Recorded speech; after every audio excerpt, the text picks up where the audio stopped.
The following recording is a part of Skiff's Travels Path Forward series of online summits. To discover and register for future events, visit forum.skift.com.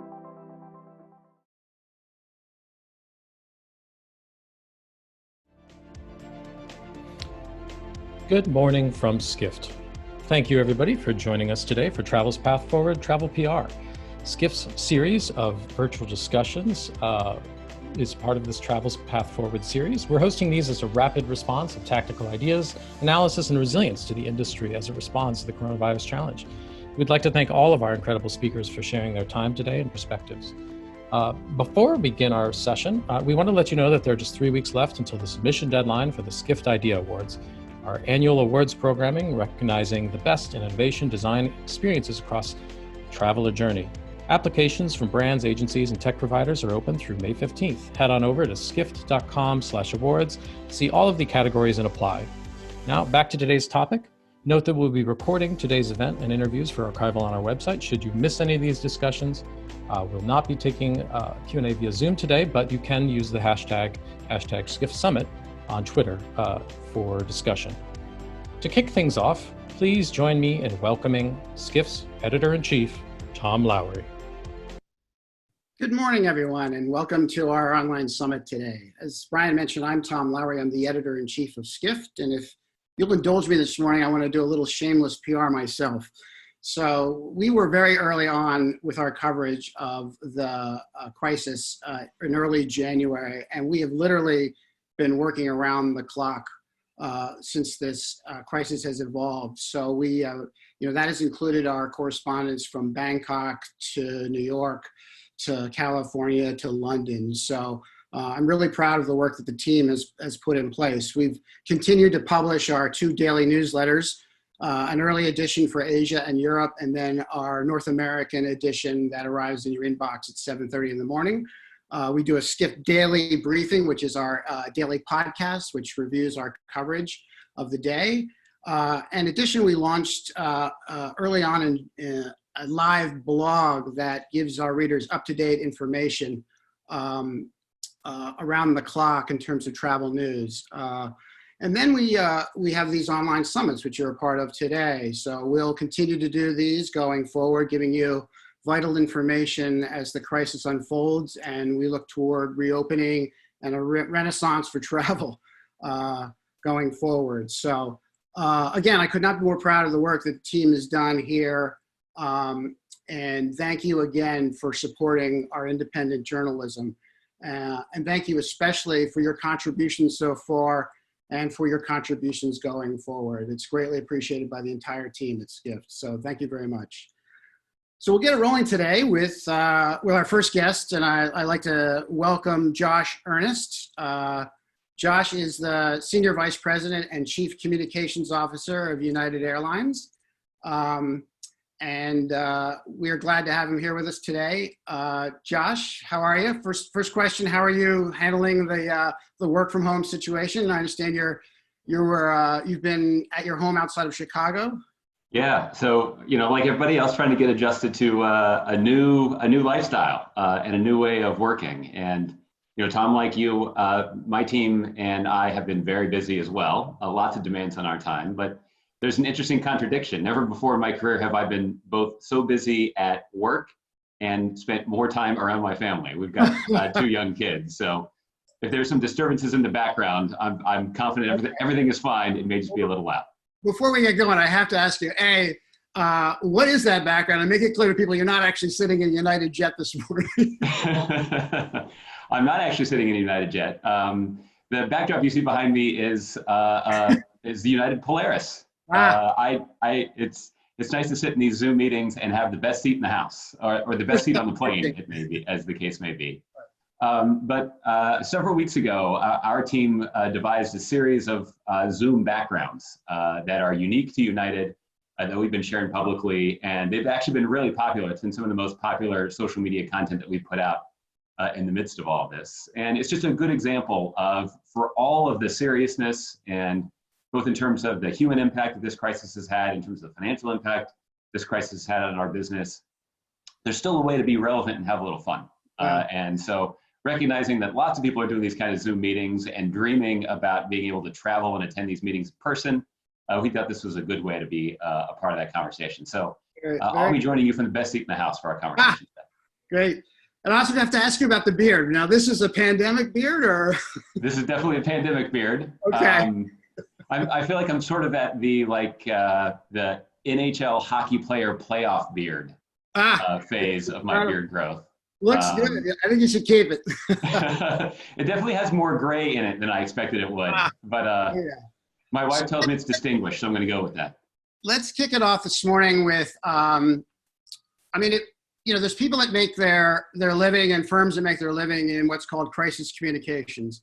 It would seem to me that everybody in travel public relations right now is unwittingly in crisis communications. Can you talk a little bit about how United has pivoted since the crisis began in terms of change of strategy, change in approach?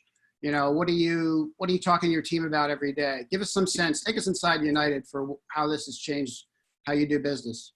Yeah, look, Tom, I think the best way to say it is it's changed everything.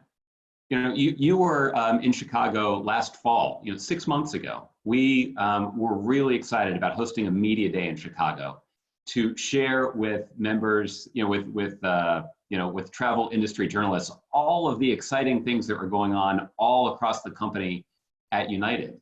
And we had lots of priorities, from investments in our customer experience, investments in our employees, investments in technology, all things that both in the near term and the long term could dramatically rechange, not just our company, but the industry. And we were so excited and bullish on our future.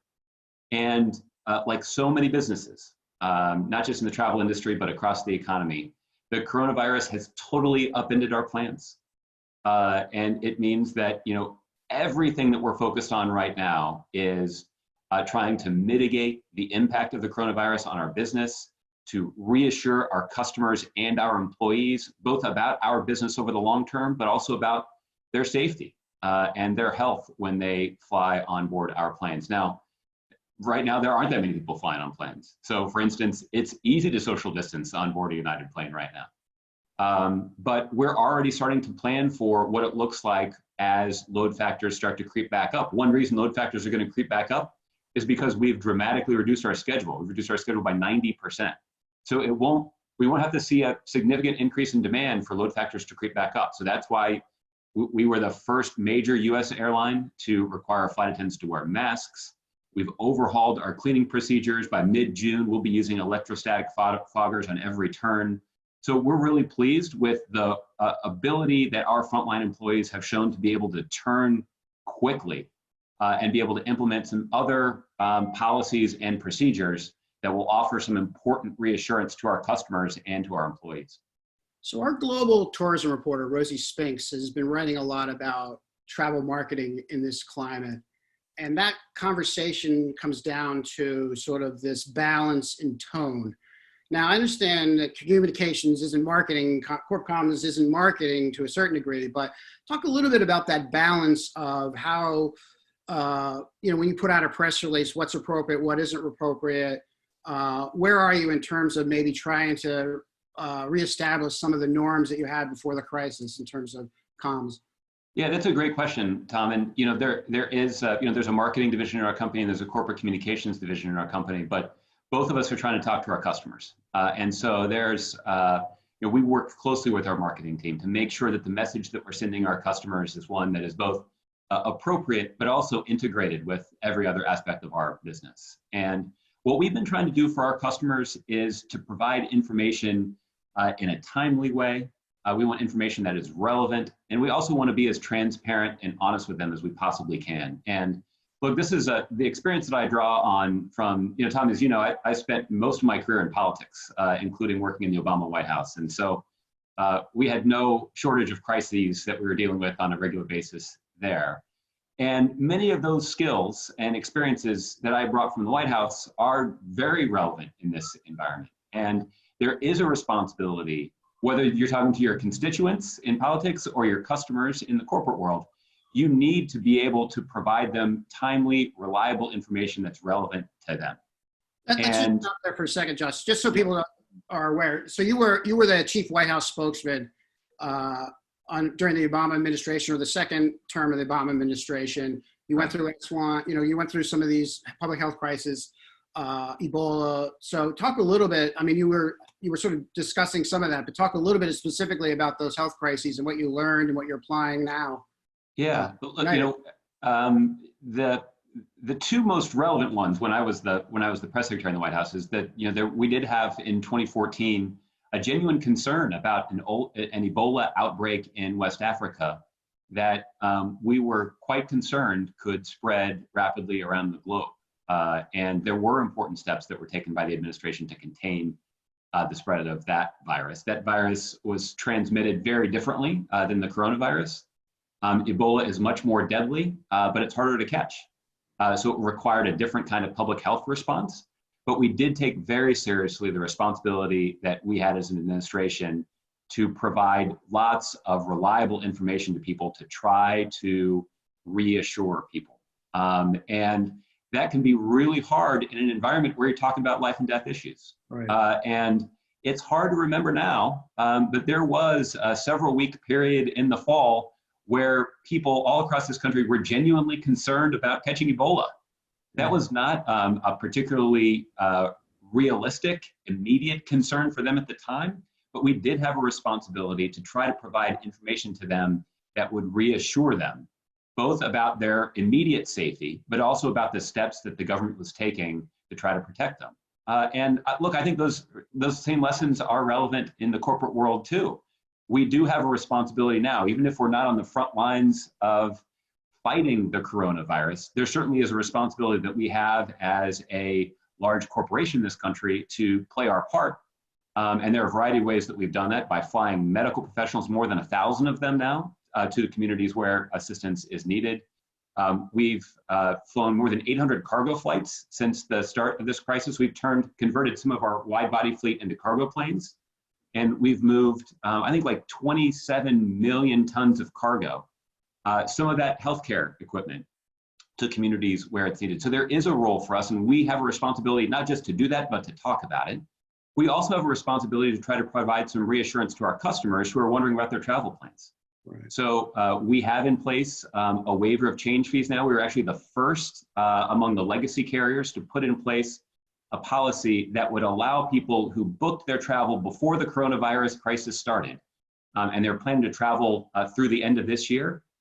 We have extended our deadline. So now through May 31st, people can change those travel plans for free. And that is offering them some flexibility and some reassurance. So they have one less thing that they have to worry about. What we've been trying to do is to provide that information, and in addition to all of the procedures that we've implemented to overhaul the cleaning of our aircraft and to ensure that people are safe when they're making their way through the airports and on board our planes. And so being able to provide quick, timely, relevant, reassuring, honest, transparent communications to our customers is really important. And it's the same kind of challenge that we faced when I was in the White House, and the responsibility that we had to communicate with the American people. What's been the hardest part of your job, let's say the last 2 months? Yeah. What was the toughest day? Not that every day is tough. Yeah, every day is tough and brings its own challenges. I think the hardest part at the beginning was getting adjusted to working at a frenzied pace, but not being able to be in the office with the other members of the executive team at United, and not being able to be in the same room as the other members of my communications team who are responsible for executing an integrated communication strategy. And getting used to working remote, is challenging even in the best of circumstances. And we are faced with the challenge of overhauling our day-to-day work routines in the midst of the worst crisis that the airline industry has ever faced. And I've been really pleased with the way that our team at United has responded to that challenge. But I think that was, in some ways, it feels logistical, but that really was, that probably was the hardest part. I think the other sort of higher level challenge, Tom, that we're facing, and I think that every company is facing right now, is that when you're in the midst of a crisis, there is this hunger and demand for information. and a demand to communicate and a responsibility to communicate with the public and customers. But in an environment like this, particularly early in the crisis where things are changing so quickly, it's hard to hold yourself to a high standard for communicating regularly and being accurate in an environment where things are changing all the time. That was one of my questions for you. So you've actually asked one of my questions, which is the news cycle has been just incredibly fast, like faster than normal. Like the velocity of news changes so quickly. I think in my view, part of a communications professional's job is maybe to make an attempt to slow down the cycle a bit. I mean, how are you grappling with just the sheer speed of news and changes in events and and particularly with social media as well? Like, how are you dealing with that during the crisis? Yeah, there is no doubt that the fast-moving media environment accelerated in this crisis. It's not surprising that happened, but dealing with the velocity has been a real challenge. And what it has forced us to do is it has forced us to be more nimble. And it has forced us to adapt to the environment that we see, to be more responsive to it. Which, again, Tom, is kind of ironic when you think about in a world of social distancing, we actually do have to be more sensitive to the reaction of the public and the reaction of our employees and the reaction of our customers. That's a hard thing to do when you can't see them in person. And that has been another challenge that we face. But what it has done is it has made us much more willing to adapt and to try something. And if it wasn't working, then to try something else. And usually, I would say if sort of critiquing our performance in the past, one of the things that I would say that we were still trying to get better at was to be nimble and to change a strategy that wasn't working or to capitalize on a new opportunity quickly that presented itself. And we have been forced to do that in this environment. And I'm really pleased with the way that our team has responded. Let me ask you two more questions before we turn it back to Brian. United is part of the U.S. Airlines group that is benefiting from the relief package. Mm-hmm. How are you, as a sort of public relations person, preparing for the same kind of blowback that the auto industry, the banks, and AIG got when they benefited back during the financial crisis? I would think that there's going to be heightened scrutiny going forward of the airlines. How are you guys preparing for that? Yeah. Tom, that's a great question. We spent a lot of time sort of thinking about this and talking about this. And, I sort of draw on my White House experience for this too. I was the deputy White House press secretary in the midst of the auto bailout, in the midst of these conversations about how to rescue the American economy from the Great Recession. And there are a couple of important differences. When you look at the banks, one of the reasons that the banks were in such a tough PR or political spot in the midst of this bailout is they could legitimately be blamed for causing the Great Recession because of some of the sloppy and in some cases unethical practices that they had engaged in. They could rightly be blamed for causing it, and then for them to come and ask to be bailed out rubbed some people the wrong way and was no doubt bad politics, regardless of which party you're in. So no one's blaming the airlines for causing this, the coronavirus. So that's the first thing. The second thing is with regard to the auto industry, the auto industry was in dire straits even before the Great Recession. And when faced with that financial crisis, they couldn't survive. The difference with the airlines is, and this isn't just United, this is true of our competitors as well, our financial position in many ways has never been better. We've never been stronger. And but in this environment, we've actually seen demand drop by 97%. No business can sustain that over the long haul, particularly one that is as capital intensive and as labor intensive as ours is. So the argument that we made to Congress is really simple. The commercial airlines in the United States of America provide an essential service to the citizens of this country and to our economy. And in order to keep that going, we needed some help from the federal government.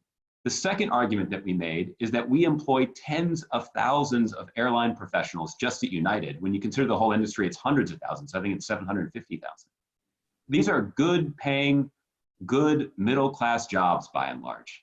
And in the current environment where we're facing a financial shock, the prospect of adding those good middle-class workers, good paying, those workers who are relying on good middle-class jobs to support their families, adding them to the unemployment rolls right now would be really bad for the economy. So we're making an economic argument in terms of the labor market, but also an economic argument in terms of making sure we have the infrastructure in place so when the economy does start to recover, there's an airline industry in place to support it. So we can facilitate business travel. So we can facilitate people going back to getting in an Uber or booking a night at a hotel room. The airline industry in this country is really the backbone of all of that.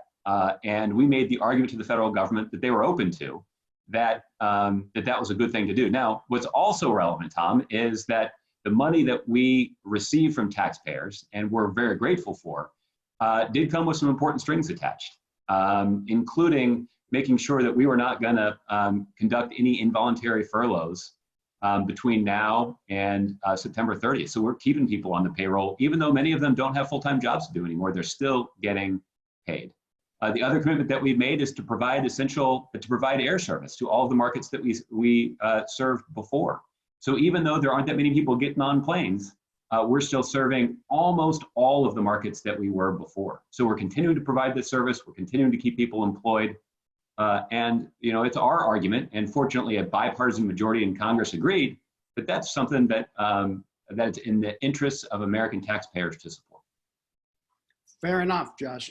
So one final question. We've got a lot of public relations executives with us today. Give us, based on your experience, give some advice on how to some executives that may still try to figure out a way forward through this. Give some lessons that you may impart to them. Yeah, I think the most important piece of advice that I would have is, when you're talking to your fellow executives at the company, do not allow them to be paralyzed by uncertainty. We have to make decisions. We're in an environment where the outcome is not clear. We face a lot of 5149 calls. And you can't allow that uncertainty to procrastinate on making decisions. And just as importantly, you can't allow that uncertainty to procrastinate or to serve as an excuse to delay communicating that decision. And that can sometimes make some people uncomfortable, that they want to have all the facts before them. They want to be able to weigh the pros and cons before making a decision. But in a crisis environment where there's so much uncertainty and things are moving so quickly, we're all just going to have to be more comfortable operating in some ambiguity. And the good news about a fast-paced news cycle is that if there is a misstep, it's easy to pull it back because people are going to move on to the next thing pretty quickly. So you can make corrections. The environment is ironically more forgiving. But the only people I think that really aren't forgiven in this environment are people who fail to make decisions and people who fail to communicate them. One last, I said that was the last responsibility everybody has. One real quick. I know you have earnings tomorrow, so there's not a whole lot you can say with specificity, but just generally, what's your sense of reopening and travel's rebound? Is this coming in stages? How does it look from where you sit? Yeah, Tom, I was just talking about uncertainty, so that's a great question because the uncertainty part of this is the hardest part. So far, we still don't see any signs of demand recovering.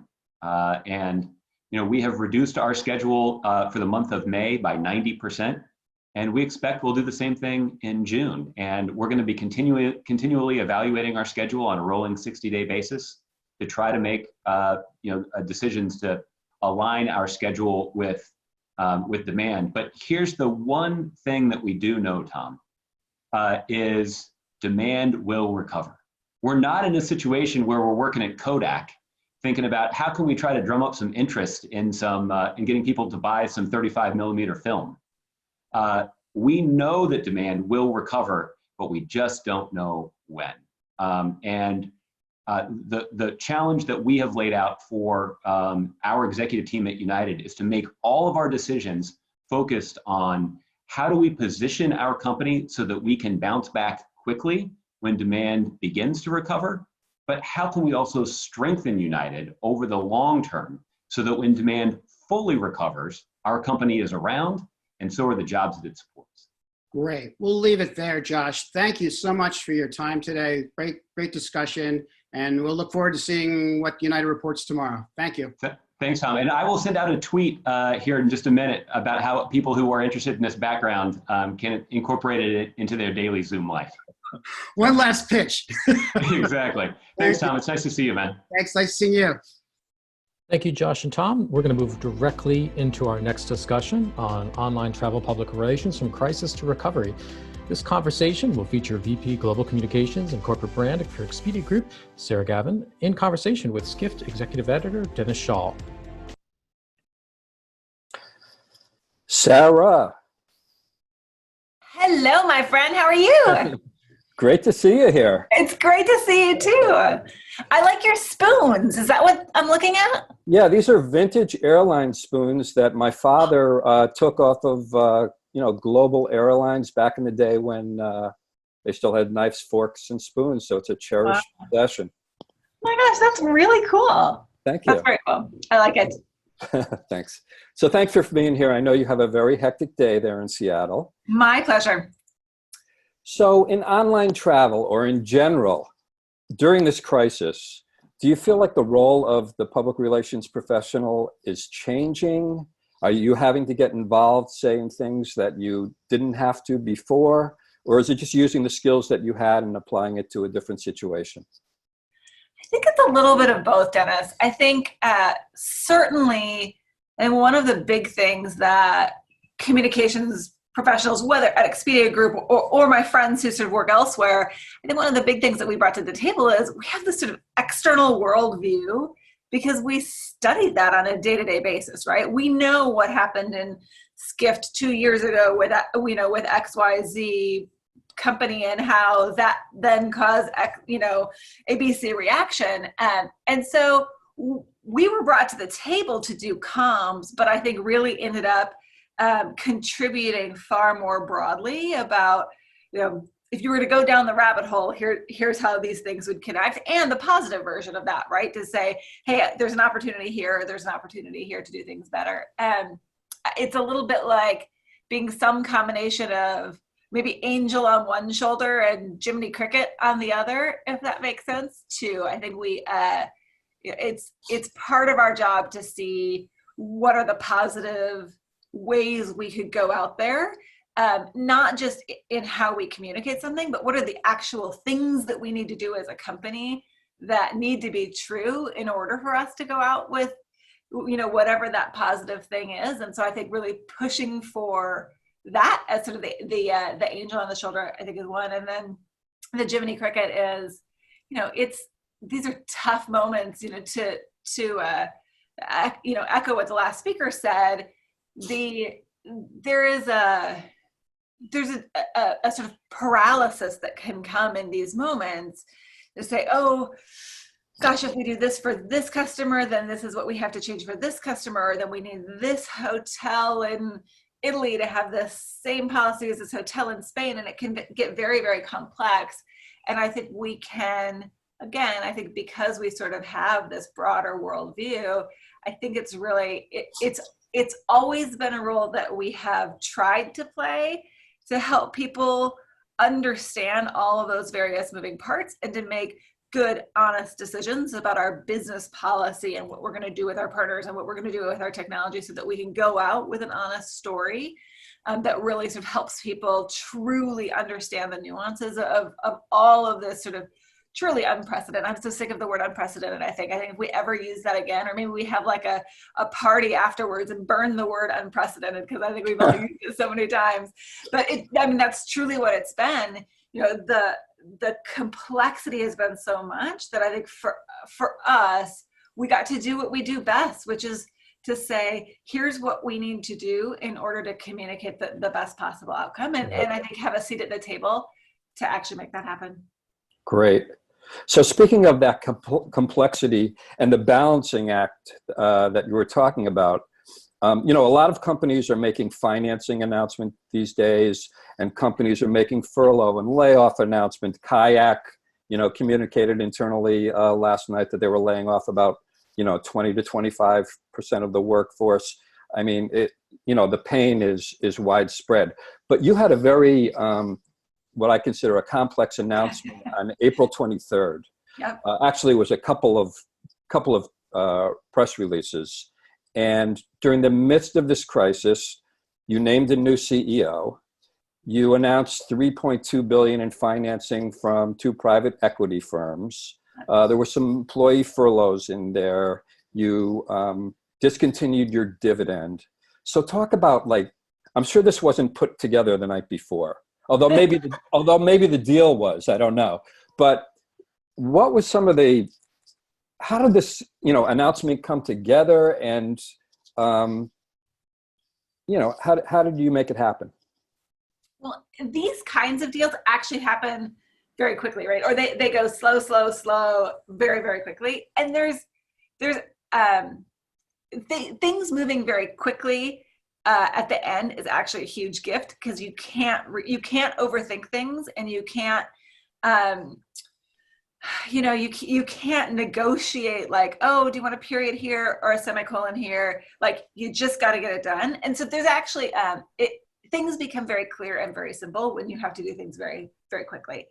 But yeah, no, it's a little bit complicated. That was a lot of things to announce, and figuring out how those things can sort of weave together. You've got, on the one hand, having Peter Kern as our new CEO is very, very stabilizing for our employees. On the other hand, we have not, up until this point, announced any sort of people-related actions other than maybe, cutting back on some hiring here and there. So you have this really stabilizing news, and then you have this really sort of tougher news about furloughs, et cetera. And no layoffs, but, a small percent of furloughs.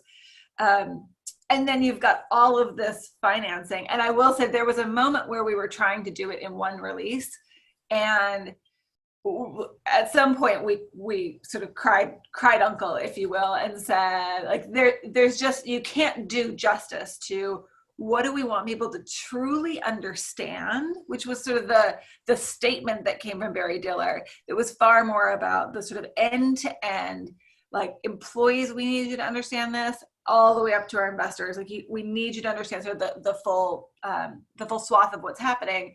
That we couldn't do that at the same time as really do justice by our private equity partners, Apollo and Silver Lake. We wanted to make sure that this was a very good announcement for them too, and that it really represented this very positive partnership. And so ultimately decided that those things had to be separated. And then you just go back to user experience, right? You say, okay, as a normal human, how am I going to read all of this information? I always think about my father-in-law, amazing businessman. So he gets really, really into what we do. He loves to tell me about all of our press coverage on a daily basis. And I always think, okay, so he's super knowledgeable about business. What would he think as someone who's got a good baseline? How would he sort of read through this? And I think once you put yourself in the shoes of your reader or whoever's going to absorb it, I think that's helpful. Great. So right now, travel's sort of in limbo in many places. A lot of countries are still locked down.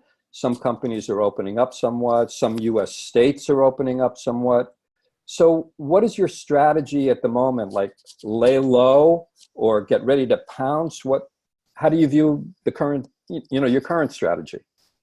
I think we feel a lot of responsibility. We're the ones who sit in the middle of all of these consumers who are maybe at various ranges of confidence levels about when and how they might get back to travel, and all of these partners, and those partners range from big chains like United is a perfect example of one of our great partners, who has the means and the staff to figure out how to have a really robust recovery plan. It ranges from them to, we have a partner actually that I exchanged some notes with, a small hotel, 40-room inn in Siena, Italy.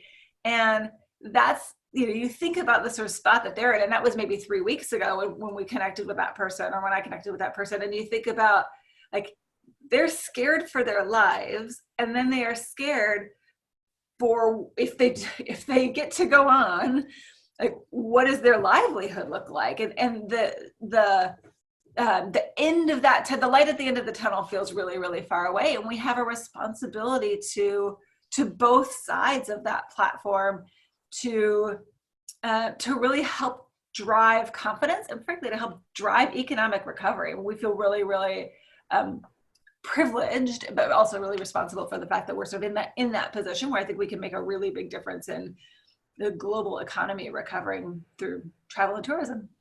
So both partner and employee communications must be super important at this point. Oh, absolutely. Well, and obviously customer communications too, right? If you've got, the nature of our business is we are really beholden to all of our partners' policies and then how we can sort of negotiate those, which means there's a million different things that we have to communicate and being really sort of crisp and precise so that people who are scared that they're not going to get their money back or scared that they're not going to be made whole in other ways, that they sort of understand that. I think on the partner side, certainly that, the sort of empathy of like, we know this is hard for you, especially for the independents, and figuring out how we can involve them and talk to them as we think about our own decision making, and then how do we make creative solutions that will work for them while still doing right for the customer, and how do you engage them sort of in that value exchange. And then for employees, for sure. I mean, our headquarters is Seattle. We were the epicenter when COVID first came to the States. Totally.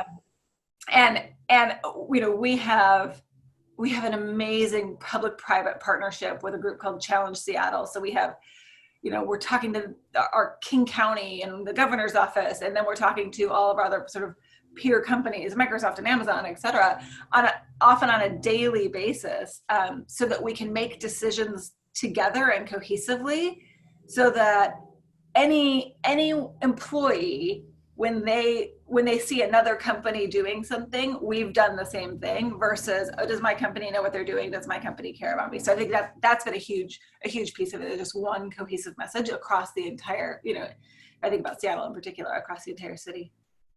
So Brian, I'm not sure how we're doing on time, but I'll try for another question here.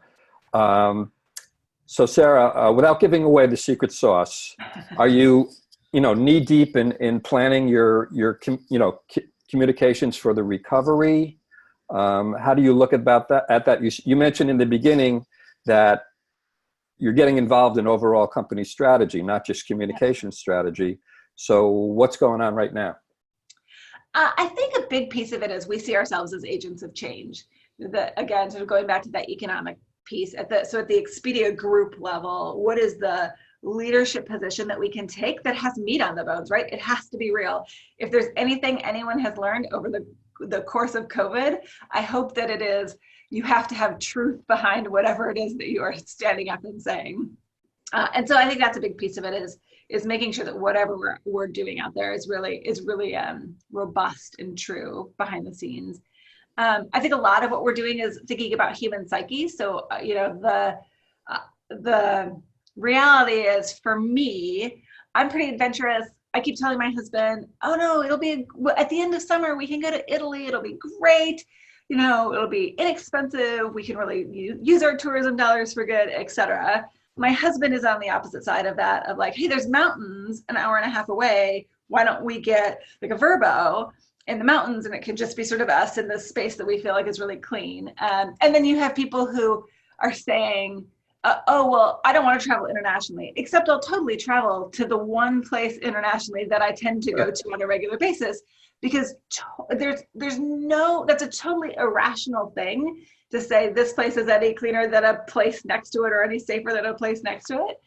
But people sort of feel better because it's familiar. And so really just getting our brains sort of in the headspace of how like real humans are going to come back to travel, all along the spectrum, and then, building from there. Yeah.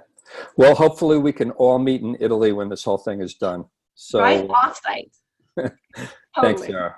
Appreciate it very much. Thanks for having me. See ya. Thank you, Sarah and Dennis. And as we move into our next discussion, we're going to launch a brief poll here about impacts on staff for your agency or company. So as you start voting, I'm going to introduce this next topic. So for our next discussion, we will be talking about what can we learn from China's path to pandemic rebound. This conversation will feature founder and managing director of Catch-On, now a Fin partner company, Kathy Feliciano Chan, and this will be moderated by senior aviation business editor at Skiff, Brian Summers. Hi, Kathy. Hi, Brian. How are you? I'm doing Oh, we well. don't ask that question. Thanks for staying up late for us here. Almost midnight here. We appreciate it. All right. Well, thanks for joining us here. Yep. You've led one of Asia's top brand and communications agencies in hospitality and travel for 30 years, I understand. Given what you're seeing across the region now, what's the sentiment about how quickly travel might start to return in Asia?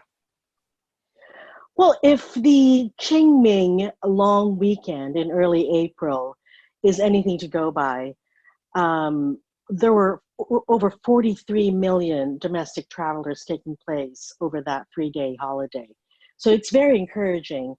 And we're right on the eve of yet another peak travel period, which is Labor Day. And typically the entire country is closed for about 5 days. So it will be interesting to see what we get, what kind of stats we get in the coming days. And that kicks off tomorrow.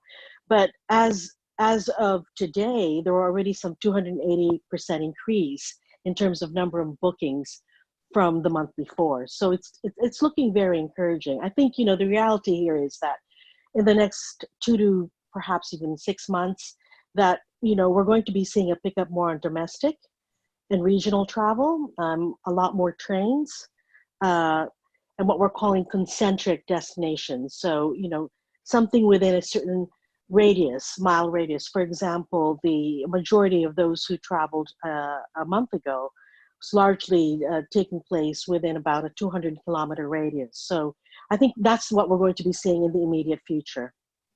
And you're finding that people who are traveling right now for these holidays, is this mainly what we would call, a VFR, or visiting friends and relatives, or are people actually going on vacations?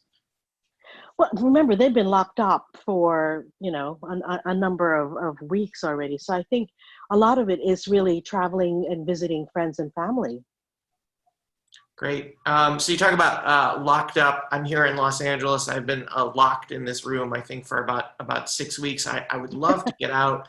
But I want to pivot here to some research that you noted. I guess you did a recent survey of media across Asia, and you found that 93% of travel media are ready for a press trip now. I mean, I know that I'm ready, but that's different than actually being able to go on one. Are people really talking about press trips? So we were quite surprised by that finding as well. But I think let me speak first to how that survey came about. And again, we were in the midst of some conflicting data. On one hand, we were seeing this signs of recovery taking place in China. The entire country was barely out of lockdown, and we were seeing travel already. Wuhan wasn't officially out of lockdown until April 7th. The Qingming holiday took place between April 3rd to 6th. And there was travel over that weekend. At the same time, the rest of Asia were in various stages of lockdown and travel bans. So, we parked that to one side. And then, we were also noticing from a lot of media platforms, the pressure to redirect coverage away from what was, deemed to be non-essential hard news and essentially just focusing on COVID-related news. So we're saying, part of our struggle, I think, as PR practitioners is making sure that the message that we're pushing out isn't tone deaf, balancing between aspirational, news, transactional, and commercial. And so we did this very quick survey of no more than 5 questions, and this is the results we got. And I have to say that most of what we found from this survey was not necessarily surprising, except for the fact that we were very surprised about the 93%, journalists ready to go on media press trips. And we did some one-on-one interviews to qualify the sentiment. I think what it comes to is, for as long as travel bans are lifted, these journalists are ready to go. I think they are vested in the long-term recovery and the prospects of the industry. All right. So what key trends do you see coming back, like first in this return? We had like a lot of buzzwords as recently as like 3 months ago. I was in Asia giving a talk about this sort of stuff. We were talking about wellness tourism and nature tourism. What might come back first? And what do you think might never come back? Well, I'll tell you, over-tourism probably will never come back. So, and I think you guys coined that word too, to your credit.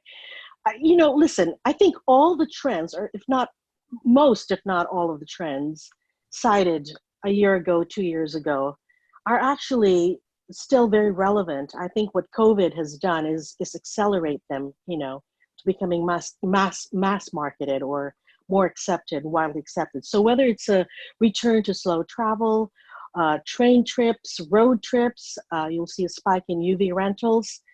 Being in nature, I think, is another one. I think we say that, but I think being in lockdown, I think is going to be able to make that more compelling.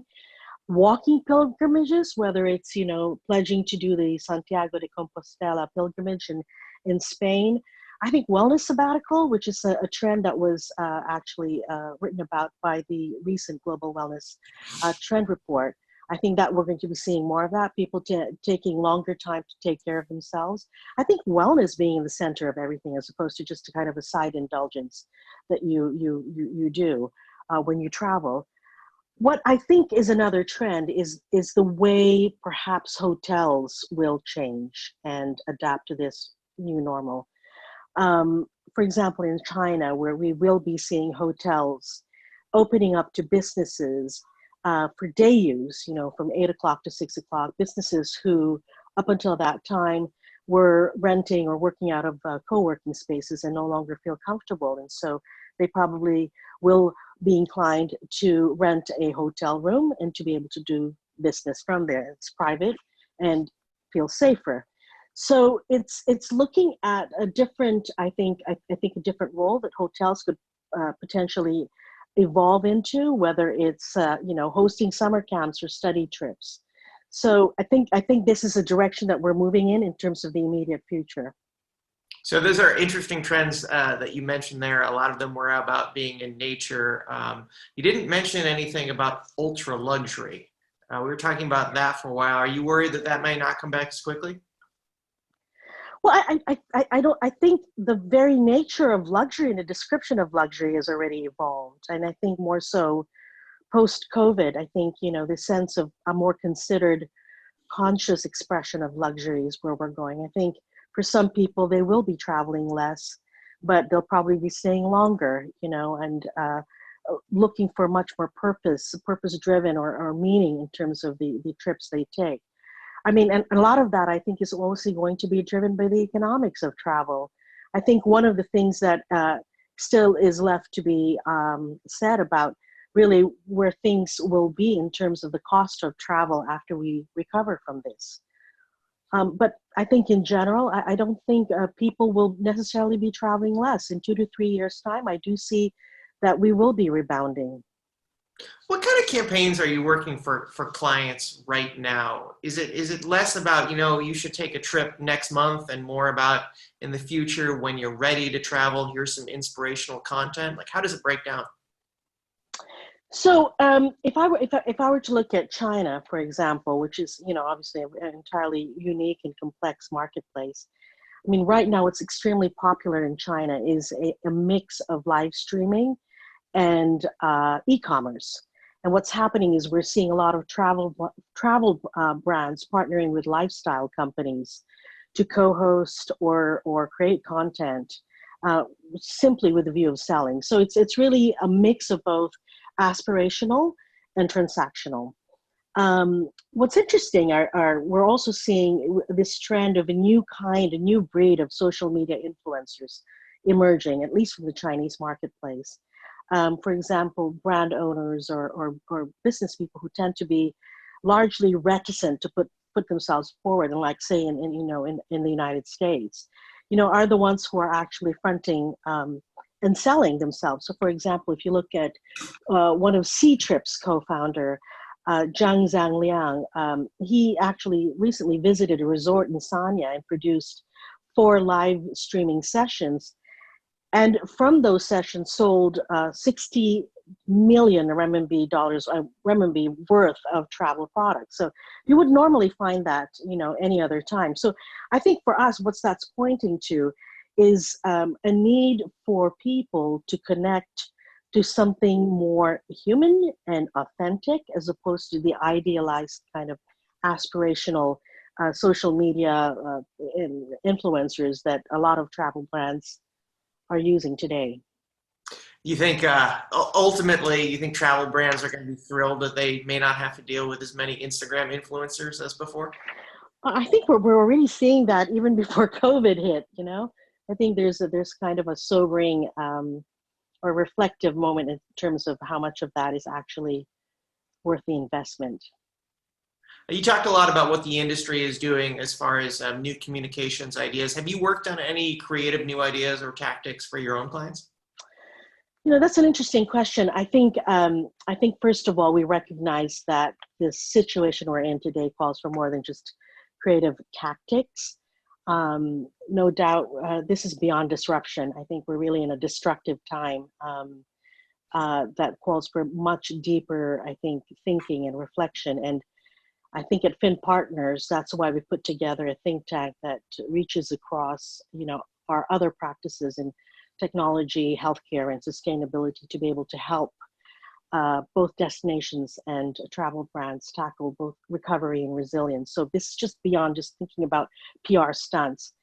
But if I were to think in the here and now, I think we also recognize that this is a very opportune time for brands to meaningfully engage with travelers. People are locked in their homes; they can't go out. So how are you able to imprint your brand values onto them, meaningfully, so that when they can go out and travel again, they will have that emotional connection with you. And what we're seeing, for example, brands like Six Senses producing content, having a lot of their wellness experiences available on Facebook. So that means, their people are teaching viewers on wellness tips or how to grow your own food. We're also seeing the pragmatic side of campaigns wherein hotel brands are thinking about putting promotions together built on thinking and planning ahead, and the value proposition of locking in a decision today. So, again, this kind of campaign or proposition, I think, resonates with the Asian market, which tends to be quite pragmatic.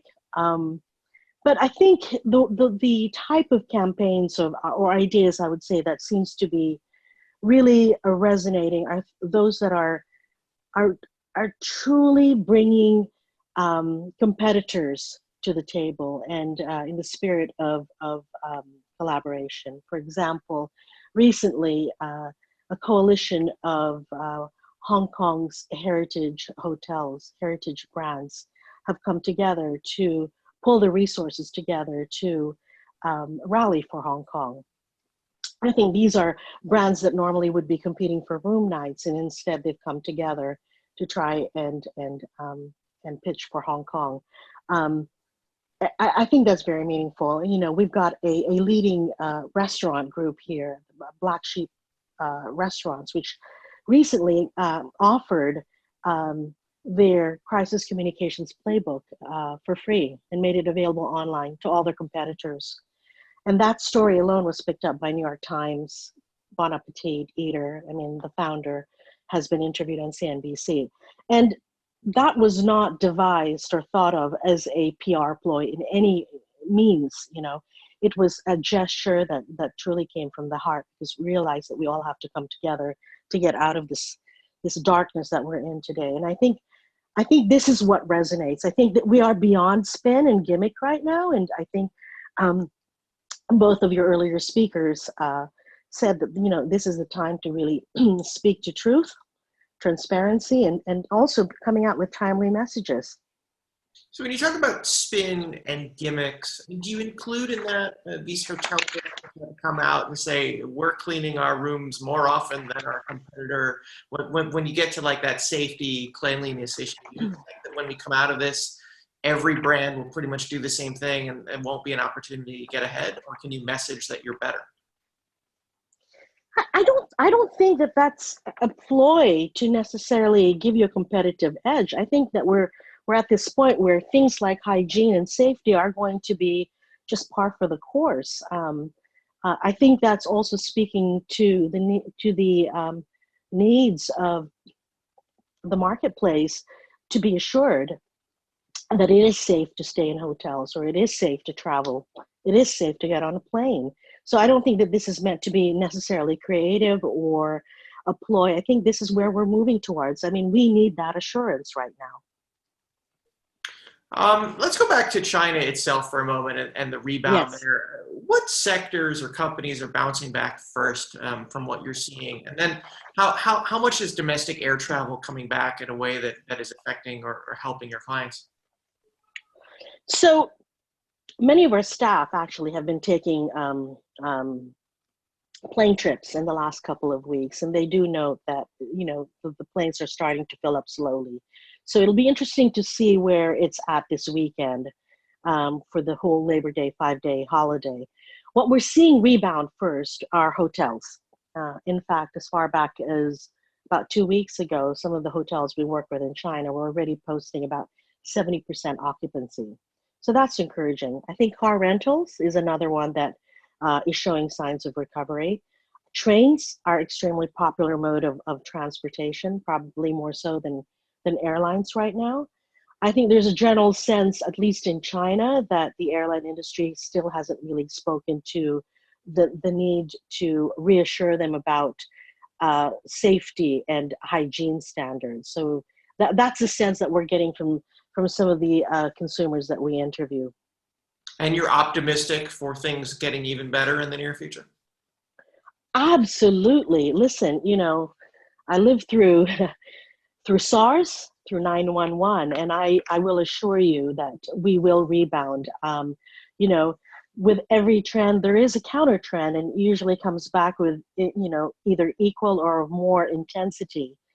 And I think we need to remind ourselves that human beings, we're built with some 20,000 senses and receptors. We're not built for lockdowns and sheltering in place. So we will rebound. I've seen it happen with 9/11, and I've seen it happen with SARS.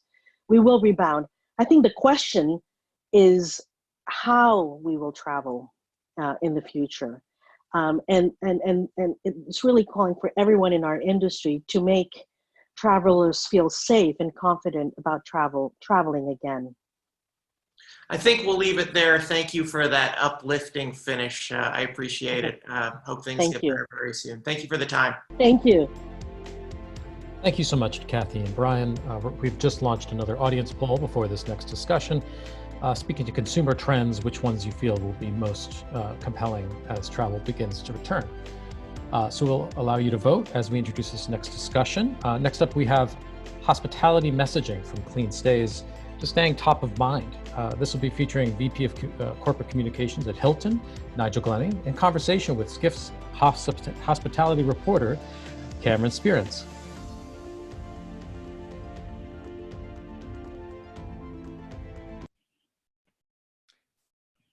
Good barely morning, Nigel. How's it going? Hi, Cameron. Good to see you. Good to see you. Anyway, let's hop right in. It seems like the current key narratives in hotel brand messaging are people first, health and safety, flexibility. Does that seem right to you, or what other key messages does Hilton want to convey right now? Cameron, great question, and thanks for the opportunity to be here to represent the hotel industry. I think I'm a corporate communications, media relations guy from way back, and I tend to think of two different sorts of media segments when we're talking about things. Your question, quite rightly, on the consumer side is very focused on the well-being of our team members and of our guests. And then the flexibility really plays into the cancellation policies and our loyalty conversations. I think, though, that the one thing that you didn't mention that we're seeing a lot of appetite for at the moment is a conversation around how we're helping communities. And some of the, I think Sarah mentioned as well, from the hotel side, every one of our 6,100 properties around the world is in a community, is part of that community, and at the moment they are hurting and the communities are as well. And we've seen a great opportunity to be able to be a part of that conversation and supporting something like our 1 million rooms for medical first responders with American Express. That campaign is making a difference even at a time when it's challenging for our industry.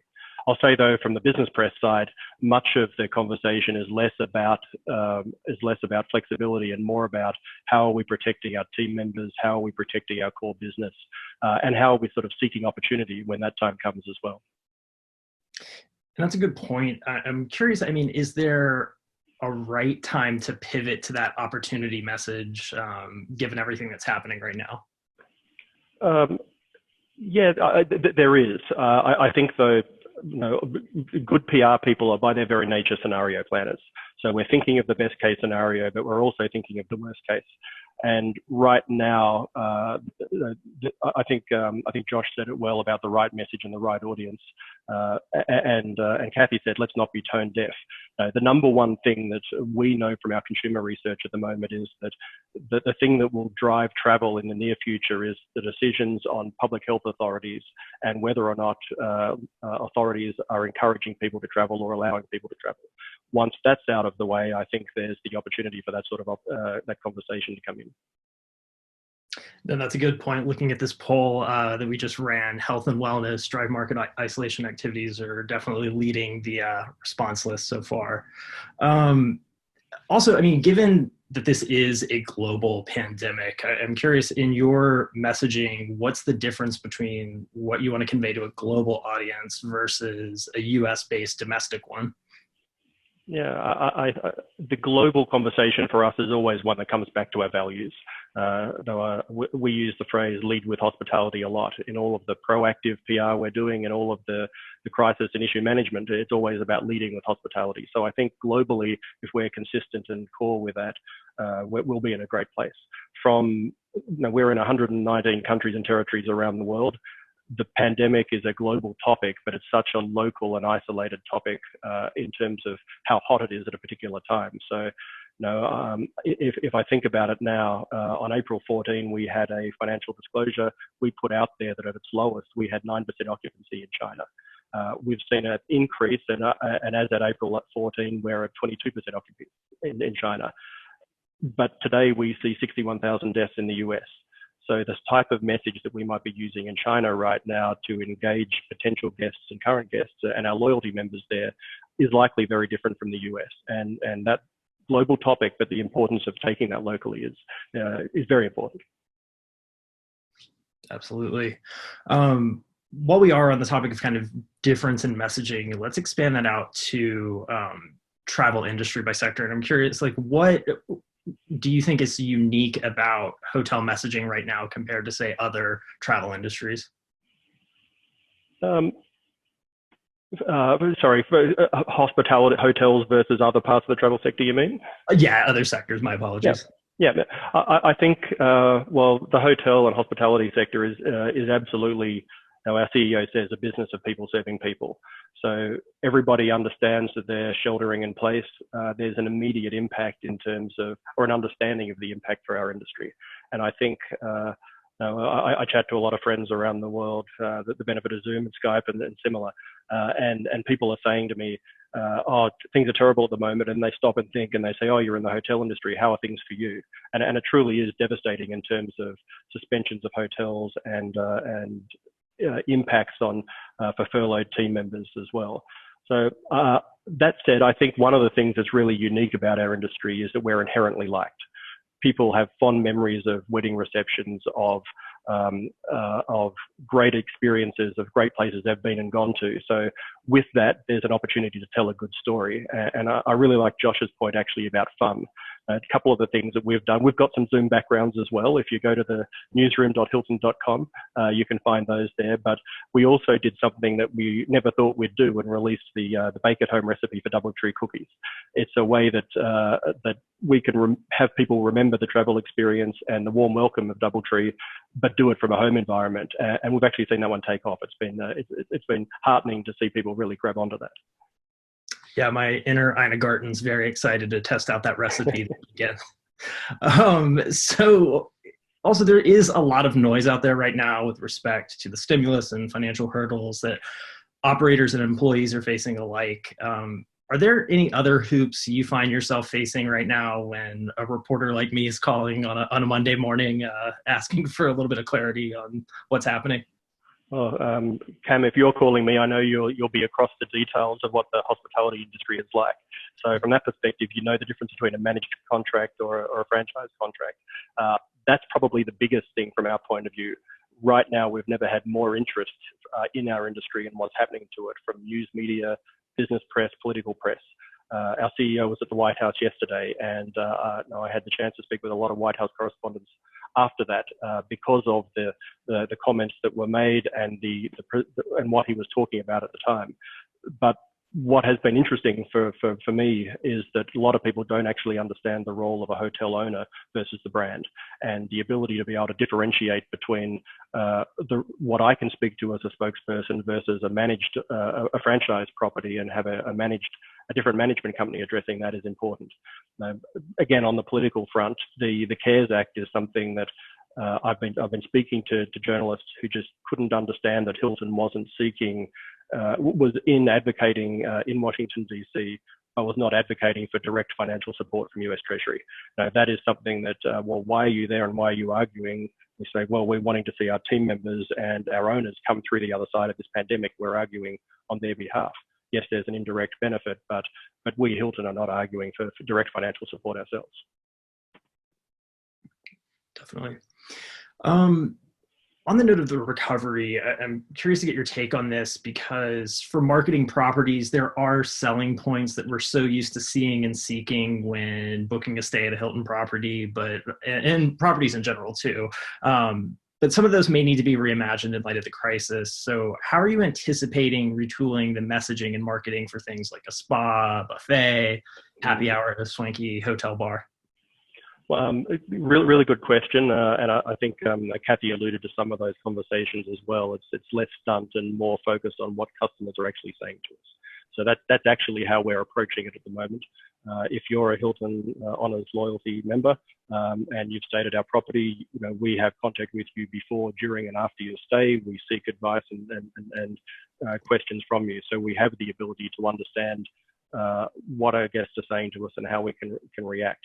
I think spas, F&B, and resort locations are all part of the dreaming process still. So even as we're all locked up, people are thinking about how to engage and want to be and have that in mind. Some of the conversations I've heard from teams are how might you talk about the things that are unique to your property in a new environment? Do you have interesting walking trails nearby where you can take advantage of the great outdoors? Do you have room service or breakfast in bed offerings that might otherwise not have been the focus of what you were leaning in? Private dinners and a great food and beverage offering, or a mixology with a small group mixology conversations. Each of these type of activities present a new sort of opportunity, but still lead into what hotels are known for. Great. And bring up when you mentioned the great outdoors, do you anticipate there might be added emphasis on sort of outdoor features of a hotel or a resort?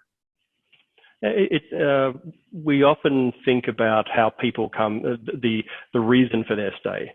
If it is personal leisure travel, yes, absolutely. If it is corporate travel, less so, or a meeting and event type environment. I think certainly for the leisure market, and the idea of right now, our research says 3 in 10 adults expect to be staying at a hotel sometime in the next 3 months. When you dig down a little deeper on that, more of them, 3/4 of them are saying in the US at least, they're expecting to do that by car. So the idea is that the domestic travel conversation inside the US or in any other location around the world will likely be driven, literally driven by driving. So. Great. And one last one, just because it is very pertinent to something you and I had worked on earlier this week, but in talking to some of your team about the Hilton Lysol Mayo Clinic partnership, they said the entire executive team listens to customer feedback and surveys on a daily basis, and that most of the expectation going into a recovery pertain to cleaning standards, as our poll at the top of our conversation said. Can you maybe elaborate on some of the other expectations you're hearing and how that might influence your messaging around the world? Yep, absolutely. The idea of cleanliness is always something, consistency and delivery is always part of the hotel experience. So no, any of the brands, Hilton key among them, will tell you that this is what we've been known for and what you want to be known for. I had one colleague who's been in the industry a long time talk about the hold your breath moment, where you get up to the hotel door and you hold your breath and you open it and you walk in to see what the condition of that hotel room is. We've always had those high standards, and I think though that all of the research is telling us that that there is an expectation of cleanliness and a need for good advice and that was Sarah said, truth behind how you're actually applying those standards. The Hilton Clean Stay program with the Mayo Clinic and Lysol is something that we announced earlier this week. It's actually part of the reason that we were invited to the White House yesterday to demonstrate the extent to which we were sort of leading in the industry on that front. Most of the rationale and most of the data that we saw behind that was focused on customer insights. One of the things that surprised me as we understood that 4 in 10 are actually saying that frequent and visible public cleaning would help people feel more uncomfortable. So while the cleaning may have already been occurring, the ability to expose that cleaning in the lobbies and in the elevators and other places is important. The other thing that was interesting is a move from cleaning that is no longer just removal of dirt or removal of dust. It's to make sure it's virus free. So that's where the disinfectant and the importance of those consumer brands that are recognized really play into that sort of conversation. Great. Well, I think that's a good spot to end it, Nigel. I can't thank you enough for joining us today. It's been very insightful. Right. I appreciate the opportunity. Thanks very much for focusing on our industry. Anytime. Thank you, Nigel and Cameron. Before we move into our next discussion, I'm going to launch one more poll here on travel's return and timing around messaging. So please take a vote. Next, we're going to feature our final panel discussion here for today, focusing on can a hyper-localized strategy be a way back for travel? This conversation will feature Laura Davidson, President and founder of LDPR, Andrew Freeman, founder and CEO AF&Co and co-founder of Carbonet, and Renee Mack, President of Percepture. Once again, this will be moderated by Cameron Spearance. Good afternoon, everyone. How's it going? Good. Oh, well, thank you. Great to have everyone. Great to have everyone on board. How about we go about this in just kind of a roundtable format? Whoever wants to answer first, feel free. Let's jump right into it. The lineage in messaging of kind of everything that's happening has been, obviously we had the initial crisis. We saw some of the big chains going dark at locations around the world. And now we're hearing a lot about new standards of cleaning, especially throughout our conference today. It seems like soon we may hear that messaging though that's meant to inspire travel again, but it is a hard balance to know when that can happen. Do y'all have any indications of when you feel the time is right to start sparking that excitement? Sure. I mean, if you don't mind me jumping in, I just had a meeting about this earlier today. It's starting to happen now because everybody went through that panic in March, right, to complete shutdown and lockdown, but people are starting to go stir crazy. And they want to start planning their trips, right? Whether it's you want to do a short drive trip up to the Cape or you want to plan a trip next year to Australia, people need something to look forward to, especially those of us who have kids and, you know, our memories every year are traveling with them. And, you know, you want to revisit that bucket list and start planning. And I think if you look at what's happening in the media now and you look at the engagement with travel content on social media and digital sites, I mean, it's through the roof. All the media are talking about that because people are looking to plan now and travel later. So I think we can start talking about it as long as airlines, I was happy to hear United and Delta and other airlines say that they're waiving their change fees, they're waiving cancellation fees for future bookings. And as long as they'll do that, people will plan in advance as long as they know they have an out if something happens. Yeah, I would jump in. This is Andrew. I would jump in that that we've also been seeing it. There's been a lot of, you know, obviously everybody's been sort of waiting for the shelter in places to be lifted, you know, by market to determine, you know, when they're actually going to be able to reopen or when they're going to be able to actually invite guests back into their hotels, certainly into the restaurants. but everybody, I think, in agreement with you, there's definitely going to be a sense that it's time to start planning for recovery. Whereas I think just a month ago, everybody was just so, riled up and nervous and concerned that we couldn't even begin having those conversations. It was just more about, crisis control. So now I think people are starting to pivot. The pivot is the word of the year, by the way. Pivot to whatever the new reality is going to look like. Based on what a lot of the previous panelists have talked about, we're in agreement with most of it. Do we need So, kind of, or sorry, go so ahead. this is Renee. If I can just jump in, I think one of, when Pandora's box was opened, don't forget hope was trampled, but it was still alive at the bottom of that box. And I agree with Laura.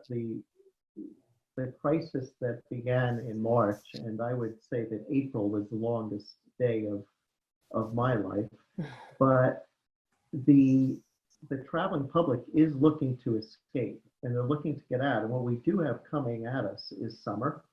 Spring is blooming around most of the country, which fosters getting out there, cultural and social events and family events.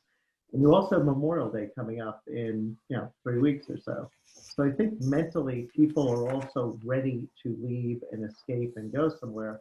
The question is, where are they going to go and how are they going to do it? And what are they going to ask of travel brands to deliver that message of pure truth and safety, but also allow them to get on with their life? I mean, there's been births, there's been deaths, there's been communions, there's been weddings. I mean, people are going to want to get out there and start that up relatively quickly, even if it's at first just within the local drive market. But they're already looking. Absolutely. On that note, though, I mean, with the pivot, as we've been discussing, I mean, can you elaborate a little on what's the difference between, say, your short-term messaging when things first started to the long-term view and what that narrative might look like? Well, I'll start on that. I definitely feel that, a lot of it is just going to be sort of playing up the whole idea of everything that you've heard already, the drive-in market, the short-term travel bookings. People are sort of crazy, as Laura said, and they're going to want to know if they can get away, and certainly hopping in your car, going someplace where you can be outside, and also feeling safe. I definitely agree with what we've heard about the idea that the cleanliness theater, if you will, about showing people how clean you are versus just telling people how clean you are, is going to be a really interesting piece of this. So I think short-term bookings are going to be the first priority, and then I think as consumer confidence grows, you'll start to see a lot of planning of travel again, for our annual vacations and things like that.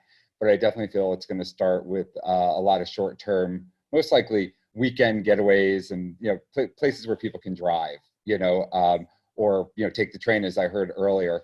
But I think eventually and then the adventure seekers, if for lack of a better word, some of the surveys said the millennials, will be the first to jump back on the planes because they'll be loving the deals that will be being offered. So, but I think we're starting with short term for sure, and then building out the longer term plans. I think also we should talk about the ultra luxury market. I don't know if that was mentioned with any of the speakers earlier, but the uber luxury market, I mean, when these people are already making arrangements with private jets to take private jets into Montana and rent out homes for their families. I heard from one travel advisor that there's somebody who's booking one private jet for one part of the family and then a separate private jet for the grandparents. I mean, it's crazy, but that uber luxury market is coming back strong. And so that's a big PR opportunity short term with the social media, all the influencers that we're working with that are talking about that, with the digital media, people like the Afar digital people and Departures Digital, Rob Report, they're all looking for these stories. But also what we're hearing in terms of the long term, if we're talking about PR strategies, if you talk to Clara at Town & Country, she's still putting out magazines at the end of the year, right? So she still needs to inspire people for 2021 stories. So we have to look at, in terms of our strategies, what are our messages for the short term, and then how does that change for the long term? The challenge that we have is not when we want to travel internationally, it's when will they allow us in, right? I mean, destinations like Australia and New Zealand have set up a travel bubble where you can travel between Australia and New Zealand, but they don't really want anybody else coming to their country for a while. So that's something else we'll have to consider.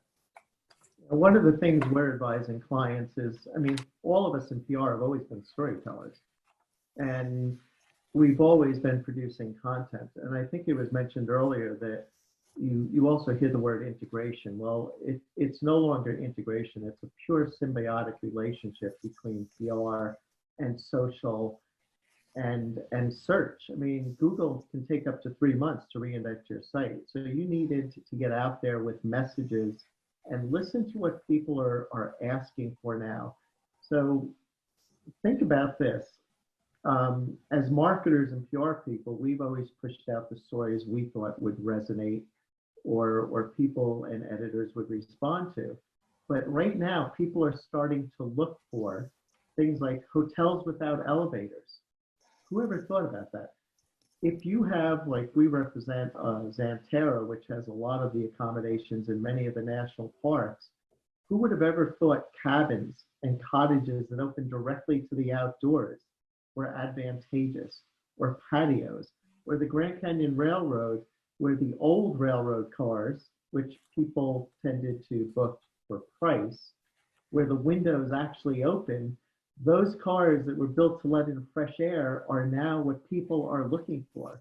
So I think public relations will always succeed telling the great story as long as you're being absolutely truthful, but listening to how people are now trying to find the product. Like you said, Laura, cabins, cottages, casitas, people are looking to rent those now because of family and friend travel. You know, we're working on a story that the longest hotel room checkout in the world is from the South Rim at the top of the Grand Canyon to Phantom Ranch. It's only a 7-mile walk straight down, but it talks about the outdoors, it talks about nature, beauty, and it's obviously very social distancing when you're heading to the bottom of the canyon. So I think it's still that crafting the story around pure truth, but what people are looking for to control their environment. And I think the overall theme is everyone is now looking for some control over their environment, whether it's transportation, whether it's accommodation, whether it's golf viewed all of a sudden as a social distancing sport. And it really is. If you're a lousy golfer and you hit the woods a lot, you'll be alone pretty often. Absolutely. Laura, I'm very intrigued by that multi-jet family trip, but the expectation in general that domestic travel and drive-to markets are going to return first. Obviously, that means local travel is going to take on a whole new significance in the recovery and would be the first that need proper messaging. So, I mean, first thing, is this the year we're all going to hop in a car and take that cross-country trip to the Grand Canyon and maybe take up fly fishing? But also, I mean, how are you actually seeing this shift in preparing your own clients for this increase in local demand?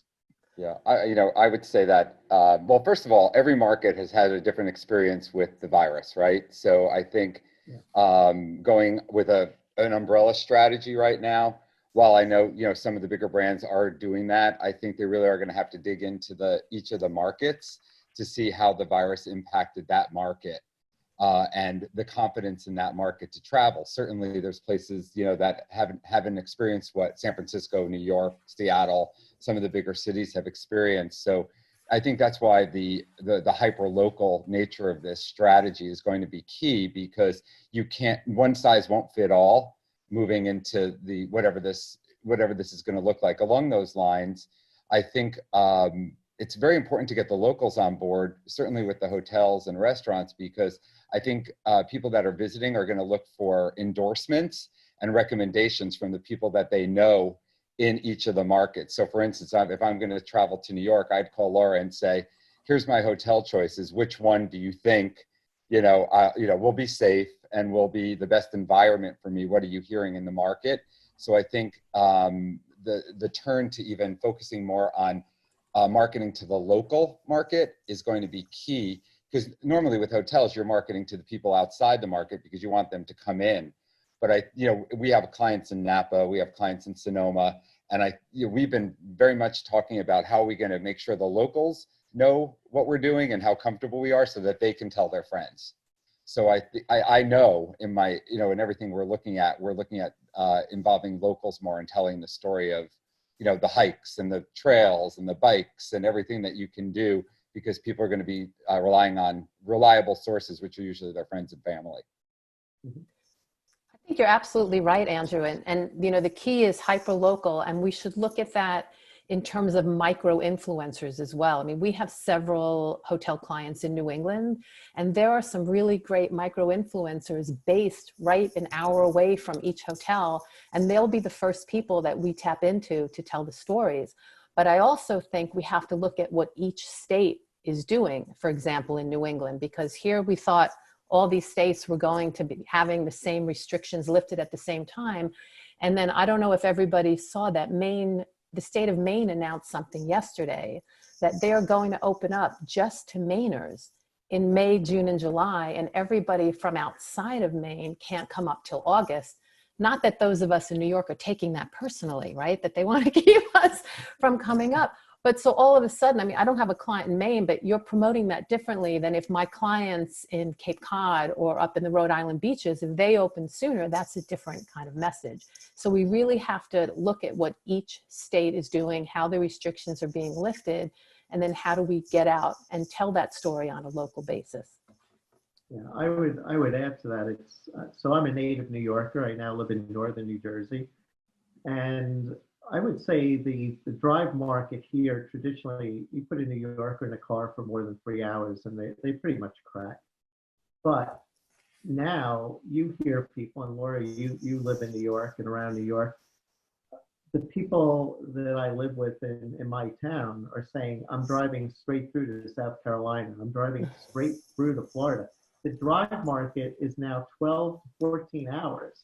So as a PR professional, you're all of a sudden, and you're right, Laura, we're looking at towns and regions that, I hate to say it, we pretty much flew over or didn't really consider a priority because they weren't big flying markets. And now you're literally taking the old compass and the pencil and driving that 14-hour radius and discovering a hyper local market, but it's a vast regional market for many, and those will be the first that help our clients in the industry come back.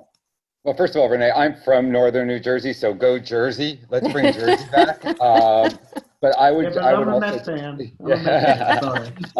would also say though that this is the time that every brand should be looking at how they're going to update their messaging. Like it is a whole new world. So what is completely different. The way you're going to message your cleanliness messaging, but also what's changed in the hotels and what your new packages are going to look like.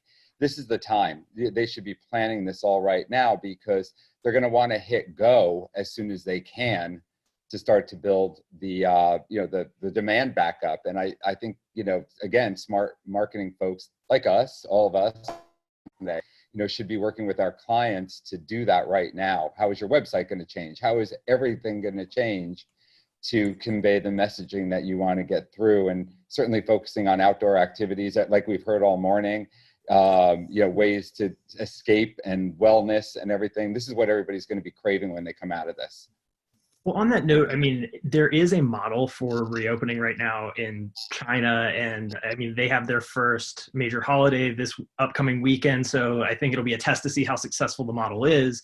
I mean, are any of you watching to see how the reopening occurs over there and kind of letting that influence how your messaging might be with clients stateside? I can start on this. We work with a lot of restaurants, and we are totally watching that. Because just because you could reopen doesn't mean people are going to come.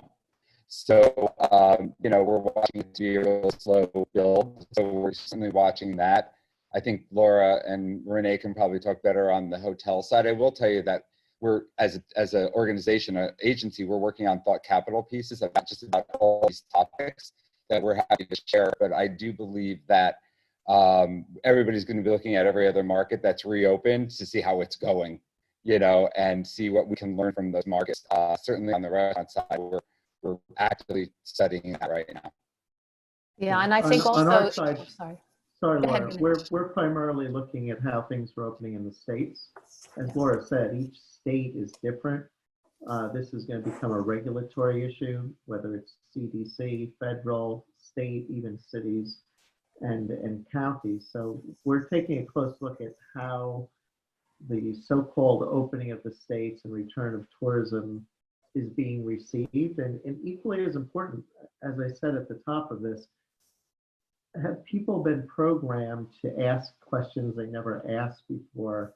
And I think a good communications expert listens to what your potential guest or customer is seeking and then answering them honestly. So I think we have a lot of learning to do by listening, but luckily states are reopening. So I think the industry will learn very quickly of what works and what's not working.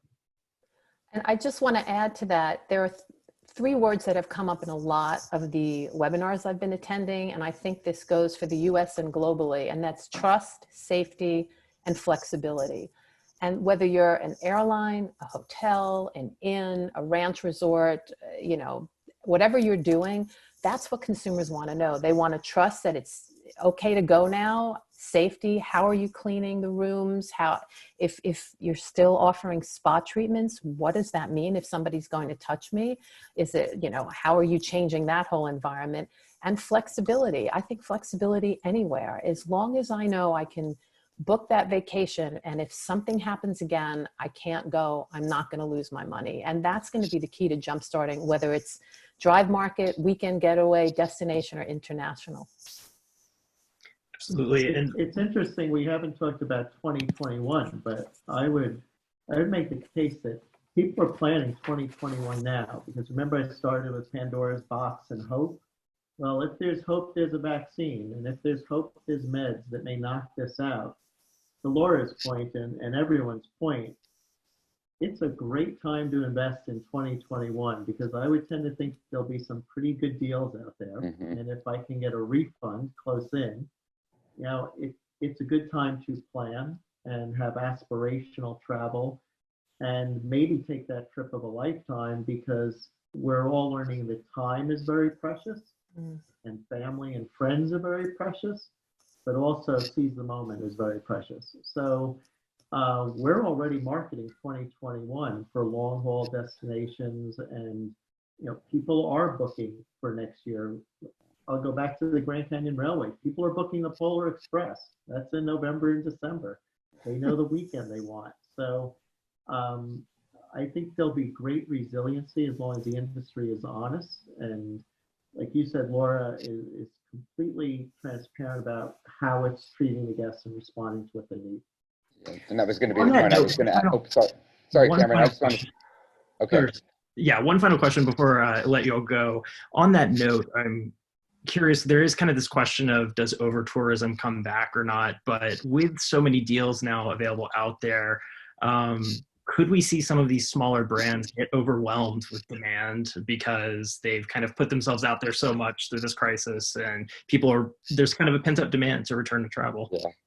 I would say, please God, let that be the case. That we'll see that, we'll see that happen, and then we'll deal with that when it happens. I just want to mimic that the transparency would be the other word that both Renee and Laura talked about, like being very transparent with the guests is going to be key. Honesty is going to be key. But I would say that if over tourism were to come back, which we had a lot of before, and that hiked up hotel rates, et cetera, I think that we're in a completely new world now. So it's going to be a slow rebuild. I don't think we're going to have to worry about that for a while. At least, probably until 2021, 22, when we start to see that again. I think, partnering up with your travel bureaus, collaboration is also something that's really key now.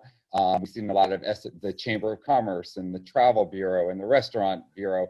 They're all coming together, and I think watching those stats will be key, but I think it's going to be a while before we have to, I don't know how Laura and Renee feel, but we have to worry about it again. I completely agree with you, because if you talk to most hotels now, they're not going up to 100% occupancy, especially some of the smaller ones. They'll be lucky if they're at 50, 60%, and they're saying that they're going to let 24 hours go by before the next guest comes in. So it'll be really hard for them to fill up in the next 6 months or even in the next year. So I think that there will be some controls on it. I think there will be natural regulation. As Laura said, the hotels, one of the words we're using is some of these properties are awakening. I mean, it takes a while to ramp up your linens, your provisioning, your staff. I mean, your staff has to be accommodated differently as well. So only so many rooms are going to open up. There's going to be social distancing, whether it's on buses, on trains. National parks have the ability to regulate the amount of cars that come in or go out. So I think just the ability to access rooms and restaurants and attractions will help regulate initially the number of visitors. So over-tourism will not be an issue immediately. And even beach communities can regulate parking and beach passes and whatnot. Right. So at least in New Jersey, we regulate it. Certainly. Well, great. We certainly have some interesting times ahead of us. And thank you all so much today for taking time to chat with us and give your insights. Thank Thanks for a you. great conversation. Thank you, everybody, for joining us for today's Skift Online Summit around travel PR. I'd like to thank all of our speakers for sharing their incredible perspectives on today's online summit. Once again, we'll be sharing the recording of this webinar later this week via forum.skift.com. We are also announcing our Skift Forum Europe virtual event later today, so please look out for that announcement. We hope you can join us there in June. We are going to have our continuing coverage on the industry via skift.com, our editorial coverage. Thank you, and we hope to have you join us again for a Travels Path Forward online summit series.